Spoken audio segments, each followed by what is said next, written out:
네, 감독님 먼저 여기 계신 관객분들과 생중계를 통해 보고 계신 전국의 관객분들에게 인사 말씀 부탁드립니다. 안녕하세요. 저는 덕혜옹주를 감독한 허준호입니다. 반갑습니다.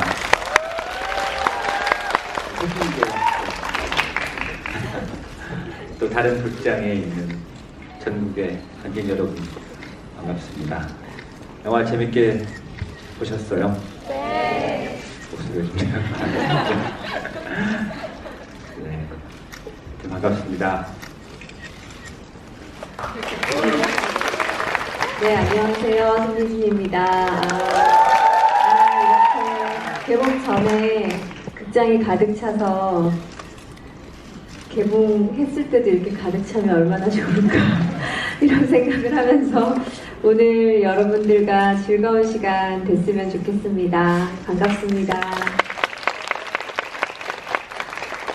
예, 안녕하세요. 굉장한 역할을 연기했던 배우 박혜리입니다. 반갑습니다. 예, 실황 생중계라고 들었는데 저도 이런 거 첫 경험인데 짧게나마 좋은 자리 가졌으면 좋겠습니다. 와주셔서 감사합니다. 안녕하세요. 반갑습니다. 정상훈입니다. 네, 정말 이게 전국에 방송이 된다니까 참 기분 좋네요. 네, 어떻게 보셨어요? 참 그게 제일 저희는 궁금합니다. 예. 그리고 슬퍼요. 울었어요. 네, 저희가 예상한 대로 이렇게 쏟아지니까 나머지 분들은 어떻게 보셨는지, 어디 아프신지요? 괜찮으시죠? 저희 준비 많이 했습니다. 얼굴을 이렇게 앞에서 보니까 다들 정말 재밌게 보시고 아직까지 이제 먹먹하시죠, 조금? 그쵸? 네. 자꾸 이런 식으로 하실 거예요. 이게 라이브예요. 여러분들과 같이 이렇게 얘기하고 소통하고. 여기 압구정에 계신 관객분들의 역할이 굉장히 중요합니다. 그럼요. 예, 여러분들의 반응에 따라서. 감사합니다. 분위기 쭉 한번 몰아갈게요. 예. 정신 바짝 차리세요. 네, 배우분들, 감독님 말씀하신 게 다 관객분들의 반응이 어떤지 정말 궁금해 하셨는데요. 얘기를 나눈 뒤에 관객분들에게 직접 질문을 받아보는 시간을 가질 테니까요. 그때 영화에 대한 소감도 함께 말씀해 주시면 감사하겠습니다. 먼저 감독님께 질문 드릴게요. 4년 만에 신작인데다가 굉장히 오랫동안 품으셨던 이야기예요. 거기에 또 손예진 씨와의 두 번째 만남인데 또다시 손예진 씨와 만나서 이 영화를 해야겠다라고 하신 이유가 있으실 것 같거든요. 어떻게 설득하셨나요, 우리 예진아 씨를? 글쎄요, 어떻게 손예진 씨랑은 정말 거의 굉장히 오래전에 같이 영화를 했었고요. 그 덕혜옹주를 준비하면서 손예진이랑 같이 작업하면 좋을 것 같다 라는 생각을 했었고, 굉장히 여러분도 영화를 보셨지만은 덕혜옹주가 굉장히 능동적이거나 또 외향적인 성격은 아니지만 굉장히 어떤 큰 힘이, 연기의 힘이, 그 연기 힘이 필요한 어떤 그런 배역이었던 것 같아요. 그래서 손예진은 그런 역할을 할 수 있을 것 같다는 생각에서 제가 캐스팅 제안을 했고요. 저는 이제 선택받은 거죠. 항상 감독이 이제 배우를 선택하는 줄 알겠지만은 배우가 감독을 선택하는 경우가 굉장히 많습니다. 시나리오를 이렇게 보내놓고 굉장히 두근두근 하시면서 기다리셨을 것 같은데, 손예진 씨는 이 덕혜옹주 시나리오 처음 보시고 어떠셨나요? 굉장히 쉽지는 않은 이야기였을 텐데요. 꽤 정말 오래전인 것 같아요. 그 감독님이 이 영화를 한다는 얘기를 기사로 봤었고, 그리고도 몇 년이 흘렀고, 그러다가 대본을 받고도 들어가기까지도 정말 오래돼서, 사실 첫 대본이랑 저희가 영화가 각색이 굉장히 많이 돼서 또 너무 다른 대본이 됐거든요. 처음에 받았던 걸 기억하면 지금 영화랑은 또 다른 느낌의 사실 영화였는데, 저는 별로 다른 데서도 얘기했지만 사실 별로 그 시나리오가 중요하지 않았어요. 이 원작이 갖고 있는 것들이 너무 재밌었고, 그리고 감독님이 이 덕혜옹주라는 어떤 그 허준호 감독님이 덕혜옹주라는 거에 대한 뭔가 굉장히 묘한 느낌? 그러니까 이제까지 감독님이 했던 영화랑은 너무 다른 느낌의 어떤 역사적인 실화. 서준호 감독님이 이걸 어떻게 연출하실지 어떤 그 기대가 되게 컸던 것 같아요. 그리고 워낙 예전에 같이 작업하면서 되게 너무 좋았었기 때문에 저는 당연히 오케이였어요. 감독님께서 굉장히 행복하셨을 것 같다라는 생각이 드는데 손예진 씨뿐만이 아니라 또 박해일 씨 같은 경우에도 장한이라는 인물도 사실 실제 인물의 영화적인 상상력을 더한 인물이에요. 근데 많은 분들이 알고 계시지는 못한데 이 장한 캐릭터에 대해서도 박해일 씨가 소개해 주실 수 있을까요? 예, 이제 영화의 제목처럼 덕혜옹주라는 실제 인물에 대해서 그나마 좀 더 자료가 있고, 또 김장한 캐릭터는 실제 사료들은 고종 황제가 덕혜옹주와 어릴 적 그 정혼을 맺으려고 했던 여러 가지 이유로 인해서 그런 관계였다. 영화 속에서도 보셔서 아시겠지만 이효재, 그 사도에 나왔던 그 어린 배우분이 포문을 열어주셨는데 굉장히 짧고 되게 매력적으로 연기를 해주신 것 같아서 고맙고요. 일단 그때 아버지의 이제 독립운동가의 그 뜻을 이어받아서 독립운동을 하려고 했던 그 얘기는 이제 영화적인 이야기고요. 김장한의 그 영화적 출발은 덕혜옹주와 약혼을 하려 했다라는 부분과 커서 성인이 되어가지고 이제 그 영친왕 덕혜옹주를 망명시키려고 했던 것들은 사실과 픽션을 좀 가미해서 만들었던 어떤 부분이 있고요. 아무튼 보신 바대로 굉장히 서사 있는 나이대를 좀 확장시켜서 에딘 씨가 좀 또 여러 배우분들과 재밌게 만든 기억이 있습니다. 예. 정상훈 씨 캐릭터 목동 역할도 빼놓을 수 없을 것 같아요. 영화가 굉장히 깊고 묵직한 감정을 끌고 가는데 사이사이에 약간 관객들이 웃을 수 있게 만들어주는 아주 중요한 역할이었어요. 특히 박해일 씨하고 호흡을 맞추시는 장면이 많았는데 박해일 씨 첫인상 어떠셨나요? 첫인상은 이게 근데 나쁜 의미가 아니라 되게 좋았어요. 아직까지 기억나는데요. 저희 의상 피팅을 하는데 정말 살짝 그러더라고요. 그래서 어디 뭐 기다리고 있다고 해서 갔어요. 갔더니 맥주집을 잡아가지고 피팅해서 한잔 먹자고. 그래서 저를 편안하게 해주시더라고요. 그래서 저보다는 한참 선배님이고 형이지 않겠나 그랬더니 저보다 또 동생이에요.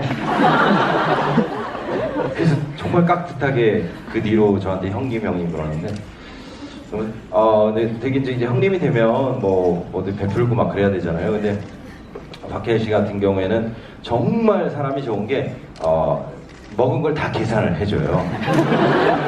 그래서 이제까지 술값을 내본 적이 없습니다. 하여튼 이렇게 호흡이 그것만 봐도 호흡이 잘 맞지 않나요? 영화에서 많은 저한테 조언도 해주고 그리고 앞에 좀 묵직한 씬에서 집중하게끔 도와주기도 하고 보셨으면 아시겠지만 그 저기 이 작가에서 술 먹는 씬 있잖아요. 거기는 직접 본인이 술을 이렇게 사가지고 와가지고 직접 술을 먹자. 그래서 이제 분위기가 좀 약간 사심이 느껴지는데요, 박해일 씨? 아니에요. 그치, 혜일아. 얘기 좀 해줘. 예, 그렇습니다. 답답하다, 진짜. 워낙 이제 준비할 때 단시간 내에 또 그런 영화 속의 관계이다 보니까 좀 빨리 또 형님과 좀 유기적으로 빨리 친해지고 또 영화 속으로 뛰어들어가 보고 싶어서 제가 술값을 계산한 거 맞고요. 촬영 현장에서도 또 이제 굉장히 추운 날에 다시 찍었거든요. 별로 추워 보이진 않는데 그게 좀 되게 화가 날 정도로 추운 날 같이 고생하면서 정말 시간 될 때마다 식사하면서 뭐 가볍게 또 반주도 하면서 찍을 거, 다음 찍을 거, 뭐 찍었던 거 얘기하고 가끔 또 옹주님 행차하셔가지고 정말 저희가 같이. 절만 안 했지? 네. 정말 잘 계셨던 것 같아요. 나오시면 옹준님 오십니다. 해가지고 살다 내가 옹주님을 이렇게 많이 불러본 작품은 아무도 없을 거고. 근데 아무튼 되게 여러모로 스텝 배우분들 조화가 되게 좋았던 현장이 아니었나 싶습니다. 네, 여기까지만 이야기를 들어봐도 찍으면서 가장 힘들었다 싶은 장면이 뭐가 있을까요? 정말 매신 그 실제 덕혜옹주의 삶이 너무 비극적이었어요. 그래서 어떻게 이런 한 여자에게 이렇게까지 가혹할 수 있을까 상황이 주는 역사적인 것들, 모든 것들에 있어서 그래서 그 감정적으로 담아내야 되고 오롯이 표현해야 된다라는 부담감과 참 그 감정이 정말 많이 힘들었는데 너무 많아요. 후반부 거의 한 중후반부 가면서 계속 그런 힘든 감정신들이 많았는데 저 장면도 사실은 굉장히 너무 가슴 아픈 거죠. 정말 돌아갈 날만을 기다리고 있다가 이제 광복 이후에 돌아갈 줄 알았는데 거부를 당했다라는 거에 대한 어떤 굉장한 아픔과 슬픔이 컸던 것 같고 그래서 영화적으로는 이제 그 순간 덕혜옹주가 진짜 미칠 수밖에 없었던 것들로 우리가 설정을 해서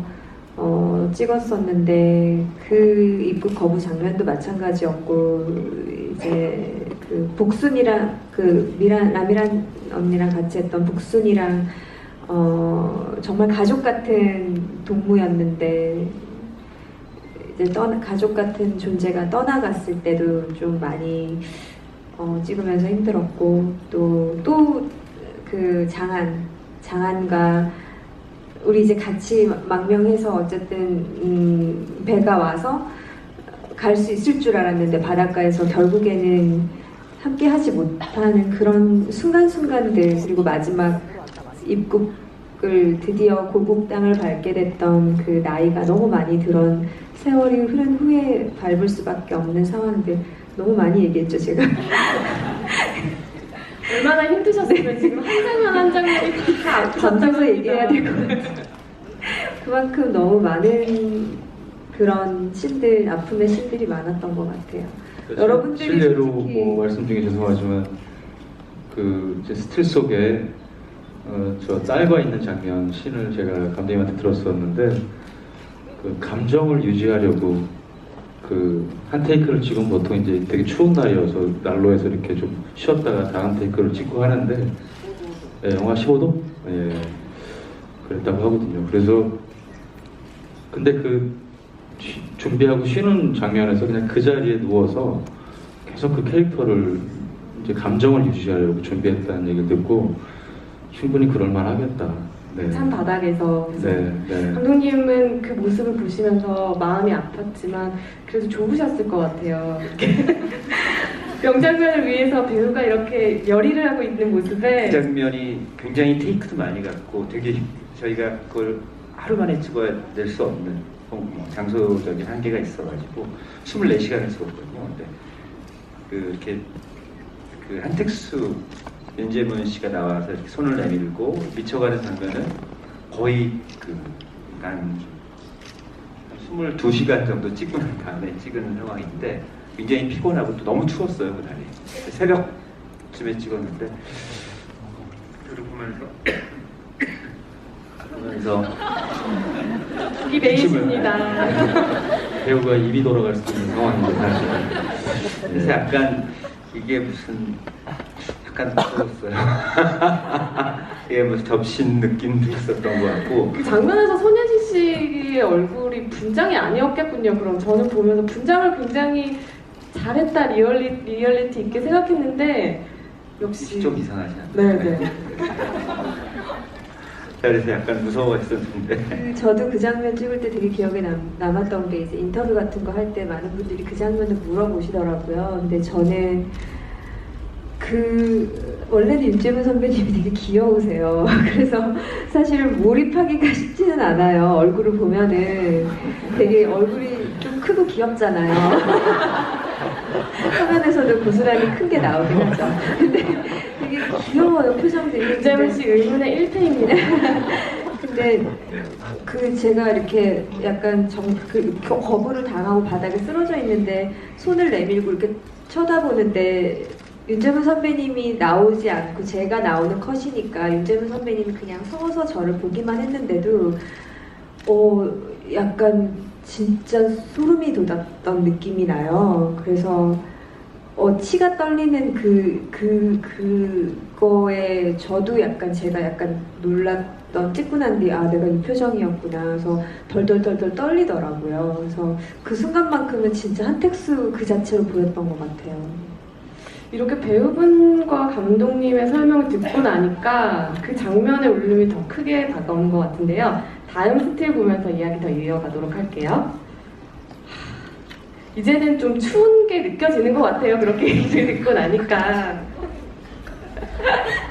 왜 추위를 많이 타시더라고요. 좋은 브랜드에 이렇게. 안에도 한 3개 정도 있어요. 항상 자신의 손바지를 자랑하셨어요? 예, 그래서 어느 날 이렇게 오면은 자기 새로운 아웃도어 샀다고 이렇게 슬쩍 보여주시고. 네. 배우들은 그렇게 한 데서 떨고 있는데 그렇게 자랑을 하셨단 말인가요, 감독님? 저 방석에도 따뜻한 거 나오는 거 막 혼자 앉아 계시고 그랬어요. 항상 깔창에도 막 핫팩 깔고 있고 막. 제가 이제 추우면 집중을 잘 못해요. 빨리 찍어야 돼요.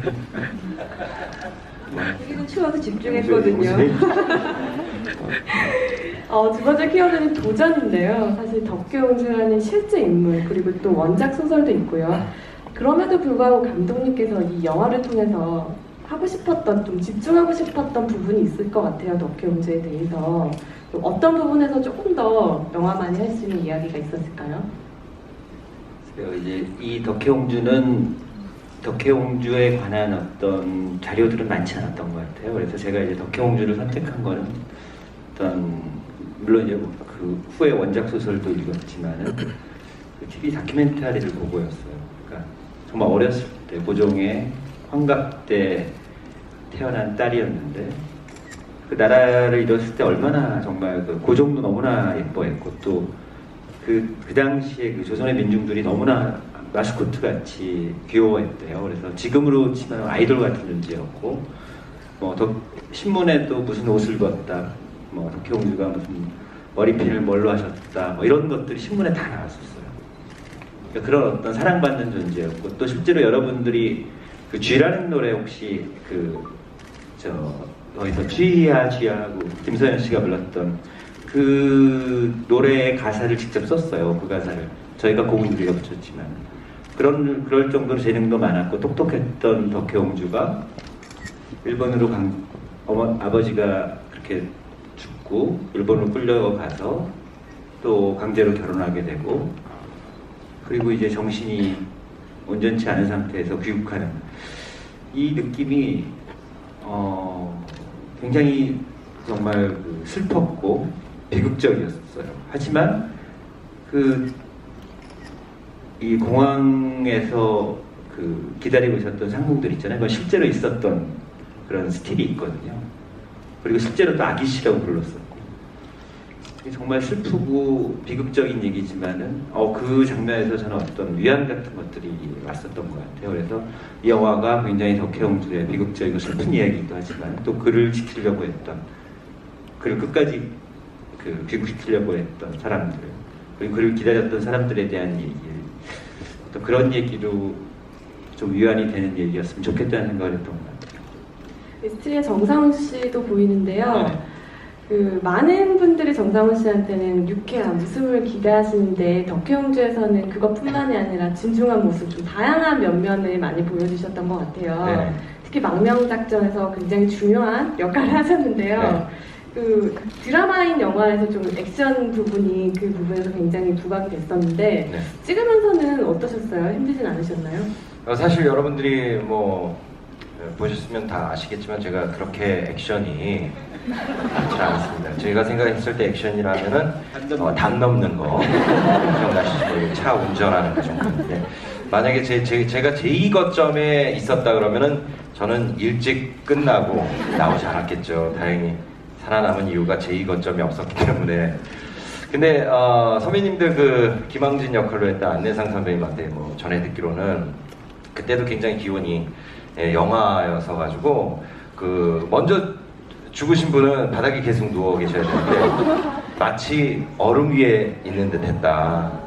내 손발이 없어지는 듯했다. 뭐 여러 가지의 표현. 이대로 내 입은 돌아가야 되나 어디까지도 뭐 이런 여러 가지 굉장히 그때 실제 상황을 저한테 너는 그나마 다행이다라고 말씀을 해주셨는데 그때 고생을 많이 하셨고 그다음에 액션씬이라고 하면 우리 김장한 역할을 하신 박해일 씨가 근데 그 바닷가 씬에서 뭐 총을 이렇게 총을 맞고 그 씬 있잖아요. 그때 허리가 좀 다치셔가지고 안 좋은 상태로 연기를 또 하셨어요.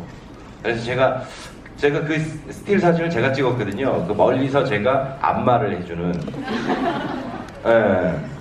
가지고 허리를 풀어주고 그다음에 다시 이제 서로 몸도 만져주고 그러면서 원래 사실은 그 영화 이렇게 가까워요. 보셔서 아시겠지만 후반부에 이제 바닷가에서 정상훈 형님께서 이렇게 돛담배 같은 데서 이렇게 먼 장면에서 오시거든요. 네네. 근데 그게 사실 제일 초반에 찍었죠. 그렇죠. 처음. 네, 특수분장을 막 2-3시간 하시고. 네네. 근데 거기가 파도가 너무 세서 배가 이제 뒤집혀질 상황이고 선주께서 이건 그 얘기를 들을수록 죽으려고 찍는 거다. 찌그럽니다. 네, 거의 그런 분위기로 촬영을 했다가 이게 너무 심각해서 네.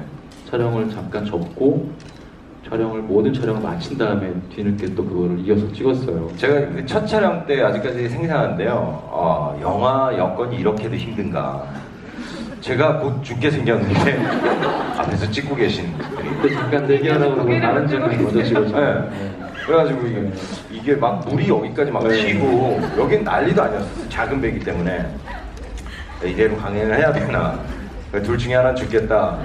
끝을 보시겠다는 얘기인가? 뭐 이랬는데 결국에는 이제 선주님께서 다행히 현명한 판단을 하셔가지고 제 목숨은 부지할 수 있었죠.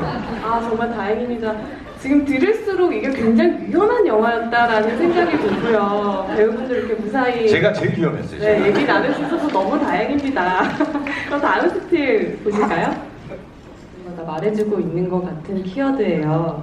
손대신 씨께서는 원작 소설도 읽으셨고 실제 인물에 대해서도 알고 계셨을 텐데 직접 연기하시면서 조금 더 특별하게 느꼈던 지점이나 좀 새로 알게 된 부분 같은 것들이 있을까요?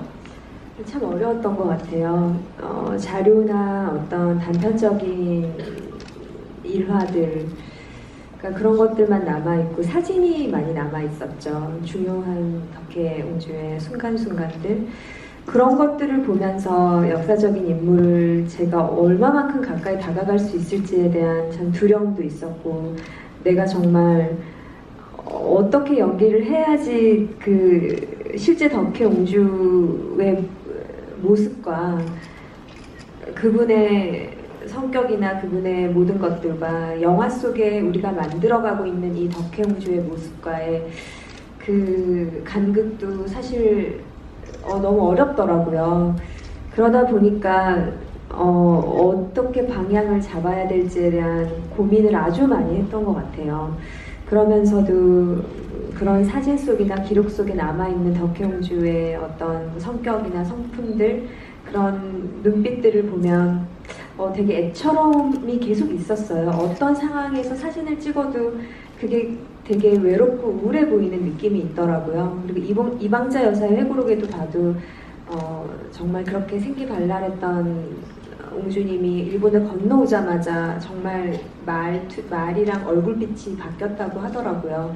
그런 거에서 오는 그때부터 14살 때부터 시작된 외로움이었던 것 같고 실제 덕혜옹주가 정말 망명작전이든 여러 가지 상황 속에 있었다면 어땠을까를 계속 상상했던 것 같고 옹주로서의 제가 아무리 감정적으로 막 극한 상황이라고 해도 만약에 저 손예진이라면 이런 울음을 했을 것 같고 이런 표현을 했을 것 같은데 덕혜옹주는 그러지 않았을 것 같은 지점들이 있더라고요. 그래서 감정적으로도 어떤 그 틀 안에서 연기를 해야 된다고 또 생각을 하다 보니 정말 그 진정성이라는 지점을 이렇게까지 고민했던 영화는 없었던 것 같아요. 네. 영화가 안타까움을 많은 부분에서 자아내고 있는데 그 중에 하나는 또 장한가의 멜로 부분이었던 것 같아요. 정말 사랑조차도 제대로 이루어지지 않았는데 그 와중에는 그 장한이 정말 공주님을 지키는 기사처럼 멋있어 보였던 것도 굉장히 관객들에게는 큰 지점이었어요. 박혜일 씨께서는 장한 연기하시면서 좀 특별한 감정 느끼셨나요? 예, 뭐 지금의 우리라고 생각하면은 뭐 남자분들 왜 계시지만 고종황제의 그 부마, 그러니까 사위가 될 수 있었던 기회가 있었는데 아무튼 실패로 돌아가고 뭐 지금의 우리라고 생각하면 그럼 아쉬움 때문에 평생 동안 비굴시키려고 하는 얘기는 아닐 것 같고 예. 근데 아까 또 그런 생각이 들었어요. 이제 보신 분들이니까 해변가에서 안전하게 복동의 배를 타고 덕혜옹주와 착 이렇게 배를 타고 상해로 갔다 치면 맛있는 오양장육을 먹었을 테고 거기서 뭔가의 또 새로운 인생들이 펼쳐질 수 있지 않았을까 하는 생각도 들고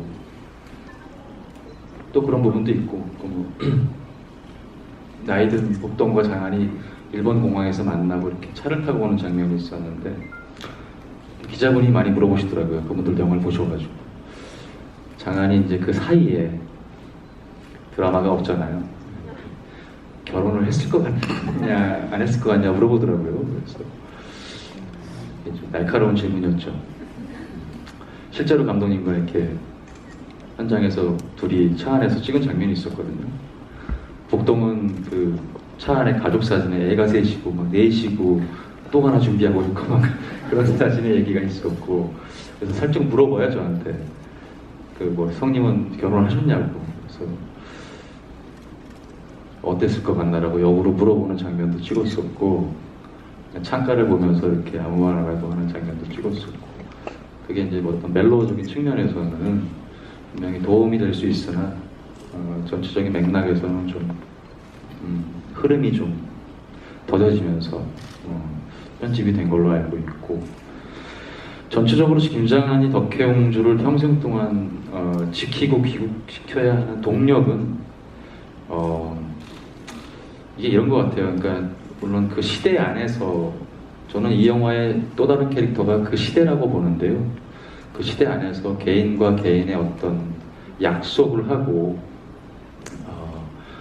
그 덕혜옹주라는 한 그 황실의 옹주이기도 하지만 한 여자, 한 개인으로서 갖는 어떤 연민 또는 애틋함 그런 부분들도 굉장히 더 직접적으로 다가오게 되는 부분도 있지 않았을까 김장한한테. 그래서 아마 평생 동안 그렇게 좀 한 상대를 찾아서 어떻게든 귀국시키려고 하지 않았을까 그런 생각도 같이 가져가면서 했던 것 같습니다. 네. 스틸만으로도 이렇게 많은 이야기가 나오는 영화였는데요. 아마 저보다 관객분들이 더 궁금해하실 점들이 많을 거예요. 관객분들의 질문을 받아보는 시간을 가지겠고요. 질문해주시는 분께는 저희가 사인 포스터와 덕혜옹주 스페셜 선물 세트 마련했거든요. 강화도에서 왔고요. 저 덕혜옹주 보려고 여기까지 왔는데 너무 감사합니다. 그리고 제가 허진호 감독님 영화를 너무너무 인상 깊게 봐가지고 8월의 크리스마스랑 곰나른 감자 너무 인상 깊게 봐서 제가 꼭 오고 싶어가지고 정말 열심히 왔습니다. 감사합니다. 제가 멜로는 허진호로 시작해서 허진호로 끝난다는 말을 매우 공감하는 팬으로서 이번 영화에서 옹주와 장한의 더 큰 로맨스를 혹시 꿈꾸셨는지 그리고 이유 왕자님 캐스팅을 전 보고 혹시 프로필 사진을 보시고 일부러 선택을 하신 건지 되게 궁금하고요. 제일 싱크로율이 높은 배우가 어떤 배우인지 배우분들과 감독님께 너무 궁금했습니다.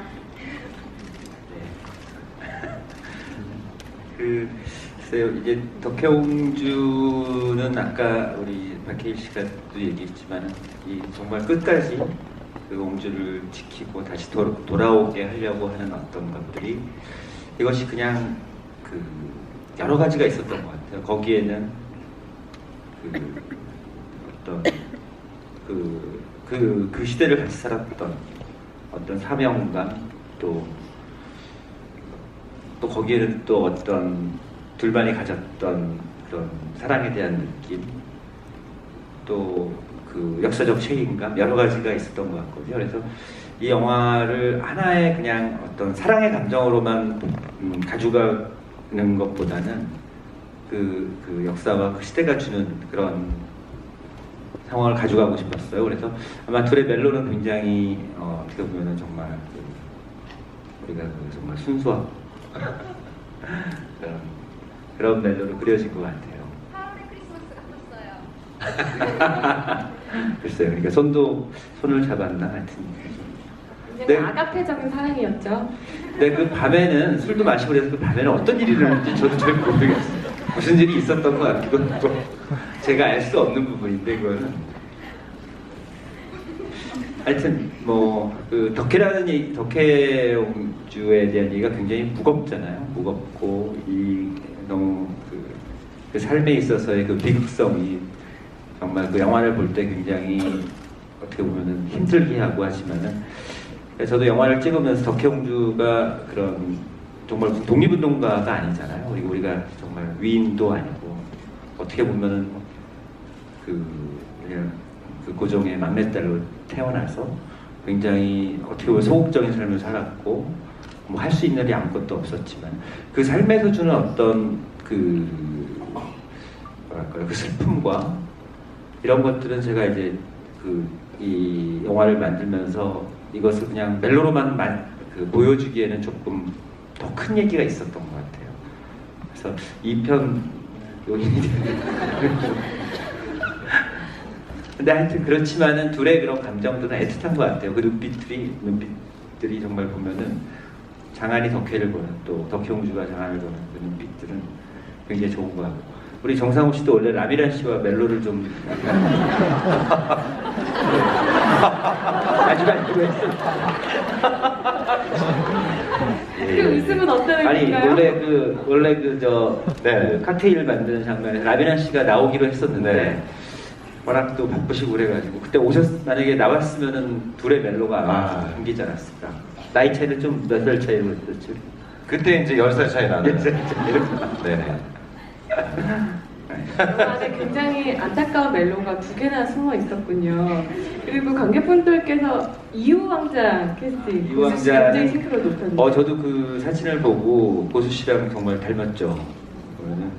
근데 그 이우왕자가 그 당시 아시아 어떻게 보면은 뭐 세계에서 그 왕족들끼리 뭐 이런 교류들이 있었나 봐요. 제일 잘생긴 왕자였대요. 굉장히 그리고 민족의식도 있었고 잘생겼고 정말 요절에서 너무나 안타깝지만은 그래서 고수 씨 만나서는 닮았다. 그리고 이렇게 굉장히 멋지게 입었어요. 닮았다는 걸로 제가 이제 잘 꼬셨죠. 네, 그럼 다음 질문 받아보도록 하겠습니다. 네, 저기 왼쪽에 여성 관객분께 마이크 드리겠습니다. 영화 되게 잘 봤고요. 배우분들이랑 감독님 팬이어서 그런지 더 얘기를 들으면서 더 좋았던 것 같고 제가 여쭤보고 싶은 거는 손예진 씨께 여쭤보고 싶은데 지난번 그 이경미 감독의 비밀은 없다에서도 모성애 연기를 했는데 이번 모성애는 어떠셨는지 궁금해요. 잘 보신 거 맞죠? 말투가 살짝 그러게요. 원래는 사실 덕혜옹주의 딸 마사의 정의 이야기가 사실 원작에서도 그렇고 정말 비극적인 이야기죠. 근데 우리 영화에서는 그 부분을 많이 다루지는 못했는데 이게 참 그 부분에서 저도 뭔가 저는 오히려 그 순간에는 덕혜옹주보다는 딸 정혜의 심정이 더 아프더라고요. 그러니까 실제로는 정혜가 엄마를 거부했다고 하잖아요. 그리고 결국에는 그 유서를 쓰고 행방불명이 됐죠, 마지막에. 근데 덕혜옹주는 실제로 그때 당시에는 정신이 온전하지 않아서 그것조차도 알았을지 몰랐을지 모르겠어요. 얼마나 세상에 이거보다 더 비극적인 일이 있을까라는 마음, 그러니까 같은 여자로서 엄마의 입장, 딸의 입장 모두가 너무 가슴이 아팠고, 어떻게 보면 이제 그 지점, 다케유키와 정혜와의 그런 이야기들도 사실은 굉장히 너무 아픈 이야기인데, 조금은 우리 영화에서는 덜 다뤄진 부분들이 있지만, 그 입국할 때 그 출국 거부 당했을 때도 정혜가 얼마나 엄마가 그 미쳐가는 모습을 보고 가슴이 아팠을까를 생각했어요. 그래서 그 부분이 되게 너무 마음이 아팠던 것 같아요. 그리고 돌봐주지 못한 그 덕혜옹주의 마음은 또 어땠을까, 막 이런 것들이 되게 가슴이 아팠던 것 같아요. 네. 네, 그리고 다음 질문 받아보도록 하겠습니다. 다음 질문자는 우리 박혜희 씨가 한번 여기 앞에 계신 뽑아주실까요? 분이 잘생긴 이 남자분께서 얘기를.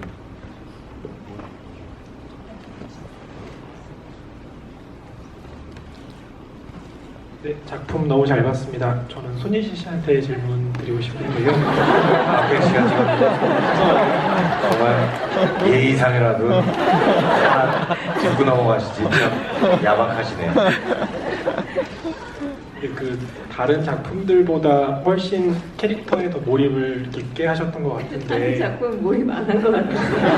아니, 물론 다른 작품도 다 좋았지만 특히 이번 작품에서 훨씬 더 좀 캐릭터에 깊게 빠져 있다는 생각이 들었는데요. 이게 역사 속의 실존 인물이다 보니까 다른 작품이랑 비교했을 때 조금 그 다르게 접근을 하셨다거나 아니면 어떤 노력을 하셨는지, 그리고 실제로 굉장히 비극적인 캐릭터인데 촬영 중이라든지 아니면 촬영이 끝난 후에 약간 우울증이나 그런 다시 좀 너무 캐릭터에 몰입을 하셔서 힘드신 점은 없었는지 궁금합니다. 네, 그 모든 작품을 열심히 한다고 했지만 뭐 무슨 말씀인지 너무 잘 알겠고요. 저는 제가 어디까지 몰입했는지는 솔직히 실감나지 않았어요. 찍으면서 이게 맞는지 항상 두려웠고 불안했고, 근데 헤일 오빠나 감독님은 제가 되게 빠져있다고 생각을 했던 것 같아요. 그래서 인터뷰 같은 거 보면은 유진이가 어느 순간은 정말 되게 깊게 몰입했던 느낌을 받았다라는 얘기를 듣고 아 그렇게 느꼈구나를 아는 거지. 저는 사실 제가 연기하면서 내가 막 정말 말 그대로 빙의가 됐다, 뭐 난 덕혜옹주다 이렇게 이렇진 않잖아요. 오히려 어떻게 하면 내가 덕혜옹주를 가까이 접근할 수 있을까를 끊임없이 고민했던 거고, 근데 그 엄마가 돌아가셨다는 얘기를 듣고 이제 제가 뒷모습에서 쓰러져서 울 때는 그때 제가 울음이 좀 그치지를 않았어요. 그게 영화를 찍는 중간이었고 저희가 세트장에서 한창 촬영을 하는 중간에 사실 그 울음은 제가 덕혜옹주에 대한 비극적인 그 어떤 마음도 있었지만 이 모든 책임감과 부담감과 막 내가 잘하고 있는지에 대한 부담, 막 불안함과 모든 것들이 짬뽕이 되면서 막 터지는 울음으로 진짜 눈물이 막 너무 저 이상하게 나오는 아기 때 막 꺽꺽 우는 것 같이 정말 그런 울음이 나오더라고요. 그러니까 그런 것들에서 보면은 다른 영화랑은 저도 조금 다른 지점은 분명히 있는 것 같아요. 그리고 영화를 이제 저도 시사회 때 처음 봤거든요. 그때 그러니까 제가 제 영화를 보는 것 같지 않았어요. 그러니까 그게 되게 이상한 경험이었어요. 그냥 그 마지막 장면, 공항 장면 같은 경우나 이제 고국으로 돌아오는 비행기 안 같은 경우는 제가 그렇게 연기했나? 그냥 저로 보여지지 않더라고요. 그래서 되게 희한한 경험을 한 것 같고 요즘 좀 되게 기분이 되게 이상하게 막 이제 와서 후유증이 있는 것 같아요. 그러니까 오히려 끝났을 때보다 지금 이제 관객분들한테 보여드리게 되고 제가 영화를 보니까 막 기분이 되게 막 묘하고 막 평소에도 갑자기 울컥울컥하고 누가 이렇게 막 얘기만 해도 눈물 나올 것 같은 이상한 경험을 요즘 하고 있어서 저도 이런 적은 없었거든요. 네, 다행히 우울증 정도는 아닌 것 같지만 좀 이상한 느낌이 있어요. 네. 가장 가까이에서 연기하신 박해일 씨가 곁에서 봤을 때 정말로 깊게 몰입되어 있던 게 느껴지시던가요? 아까도 어떠셨어요? 방금 얘기하셨지만 그 양귀인 어머니께서 돌아가셨다는 장면을 찍을 때인데 아무튼 저는 그 돌아가셨던 소식을 전해주는 장면이었거든요. 그래서 이렇게 예진 씨가 짐가방을 싸다가 이렇게 주저앉아서 오열하는 장면이 있었는데 충분히 감정이 나왔다고 생각을 했고 감독님도 이제 오케이를 했는데 예진 씨가 그때서부터 무슨 아기 울음소리를 내면서 그냥 30분 동안 울어제끼더라고요. 촬영은 끝났는데 모유병을 빨리 갖다 줬더라고요. 거기 전 스태프들 한 100명 가까이가 모두 스탑이 됐어요. 장비도 못 움직이고 그거를 이제 한 배려를 해준 거죠. 그래서 다음 장면 찍긴 찍어야 되는데 밥도 먹어야 되고 그런 스태프들도 그런 생각도 할 거잖아요. 근데 제가 가서 이제 충분히 이제 그런 시간이 지났다 싶어서 이렇게 다독여줬어요. 그만하라고. 괜찮아. 네, 다 끝났어. 속으로 이제 이런 생각을 했죠. 쟤는 완전히 덕혜에 들어갔구나. 네. 그다음부터 계속 옹주님 현장밖에서 불러드리고 아마 이제 촬영이 끝났으므로 그런 어떤 호칭을 못 들으니까 그런 우울함이 있지 않을까. 예, 아무튼 그 장면은 조금 기억이 많이 나요. 분의 옥주님을 대하는 태도가 공손하지 못한 것 같기도 해요. 맞아. 촬영 끝났으니 뭐. 끝났습니다. 그 장면이 굉장히 기억에 많이 남고요. 그때 이제 아무튼 이 작품을 통해서 처음 호흡을 맞춰봤는데 집중력이 정말 대단하다. 네, 그 모든 에너지를 이제 촬영할 때 싹 쏟아내고 또 촬영이 끝나면 또 굉장히 배고플 것 같아요. 식사를 식당에 같이 가면 또 잘 먹어요. 그만큼 에너지를 쏟아냈기 때문에 다음날 촬영을 하려면 잘 먹고 이제 옹주님 빨리 보내드리고. 정상훈 씨는 어떠셨어요?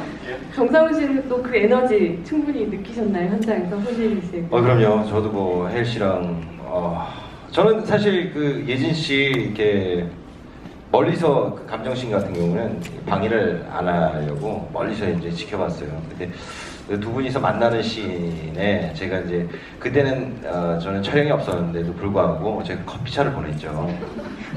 네, 제 사비 45만 원 털어가지고 커피차를 보냈어요. 왜냐면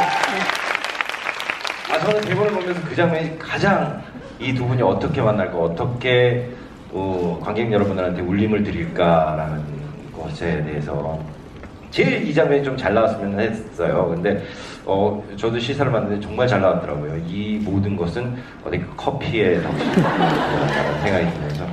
그런데 너무 제가 감독도 아니지만 제가 생각한 이상으로 나와서 행복합니다. 커피값이 안 아까우시겠어요? 예, 딱 100잔 샀거든요.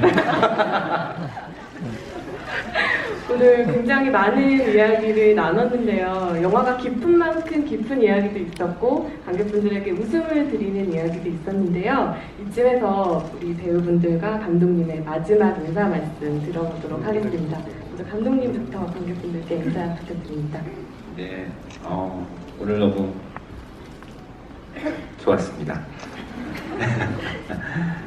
정말 지금 굉장히 덥지만은 저희가 촬영할 때 너무너무 추웠거든요. 그래서 추울 때지만은 배우들 그리고 스태프들 굉장히 정말 열심히 찍었고요. 이제 내일 모레 개봉인데 덕혜옹주 많이 사랑해 주십시오. 감사합니다. 사실 저희 이야기를 하긴 했는데 정말 저는 여러분들이 어떻게 보셨는지 너무 궁금해요. 재밌어요. 네, 많이들 재밌게 보신 거죠? 여러분들의 리뷰가 저희 영화의 성패에 달려 있습니다. 오늘 오신 분들은 정말 저희 영화 애정을 가지신 분들이기 때문에 정말 다시 한번 너무너무 감사드리고 이 따뜻한 울림 좀 오래 간직하셨으면 하는 바람이고요. 주위에도 많이 알려주세요. 오늘 너무너무 즐거웠습니다. 감사합니다. 예, 아무튼 개봉하기 전에 그 여러분들 만나 뵙고 따뜻한 시선들 보내주시는 것 같아서 관객 여러분들께 굉장히 큰 응원이 됩니다. 아무튼 개봉 때 또 많은 분들께서 관심 가져주셨으면 좋겠습니다. 정말 와주셔서 감사드립니다. 이런 얘기 정말 처음 하는 건데 제가 10년 만에 오랜만에 영화를 찍었습니다. 예. 네. 양꼬치로 남느냐, 칭따오 맥주로 남느냐, 아니면 영화 배우로 이제 남느냐가 바로 여러분들한테 달렸습니다. 예, 천만까지는 바라지도 않고요. 예, 어느 정도 입질만 조금 바라고 있습니다.